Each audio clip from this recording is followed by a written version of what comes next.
तुम्ही हिंदुत्वासाठी विचार मांडता कीर्तनातून, सामाजिक कार्यक्रमातून, प्रखर हिंदुत्ववादी तुम्ही आहात.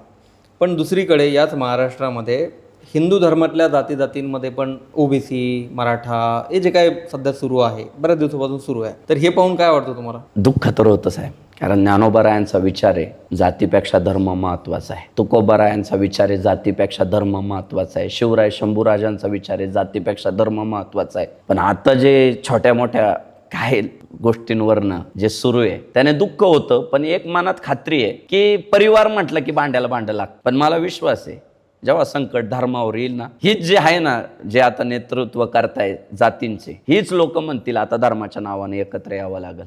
सगळी असू द्या, मी नावं नाही घेत, पण या सगळ्यांना जातीपेक्षा पण काळजी धर्माची आहे हे मात्र नक्की. कारण मागच्या विधानसभेचे निकाल तुम्ही बघा, शेवटी सगळ्यांनी धर्माला महत्व दिलंच ना. जातींचे नेतृत्व करणारे सुद्धा त्या काळात शांत राहिले ना. धर्माची फिकीर आहे, पण पुढच्या काळात याच्यावर आपल्याला काहीतरी निश्चित तोडगा काढावाच लागेल की जेणेकरून हिंदू धर्मातल्या जातींमध्ये भांडणं नाहीच झाली पाहिजे. आपण आपापसात भांडलो तर फायदा नेहमी परकीय आक्रमणकर्त्यांना झालाय, हिंदू विरोध्यांना झालाय. म्हणून माझा तरी प्रयत्न असा असतो की हिंदू धर्मातल्या जाती गुण्या गोविंदानेच राहिल्या पाहिजे. त्या एकत्र राहतील तरच टिकतील. हिंदू धर्मातली एक जात भगव्या ध्वजाचं रक्षण करू शकत नाही, हे शिवरायांना पण कळालं होतं. म्हणून त्यांनी ब्राह्मणाचा बाजी सोबत घेतला, मराठ्याचा यासाजी सोबत घेतला, न्हाव्याचा शिवा काशीद सोबत घेतला, रामोशी समाजाचा बैरजी नाईक सोबत घेतला. का घेतला? त्यांना कळालं की आता भगवा ध्वज रक्षण करायची जबाबदारी सगळ्या जातींची हिंदू धर्मातल्या, म्हणून सगळ्यांना सोबत घेतलं. तेव्हा आपण मुघलांच्या छाताडात भगवा रावला.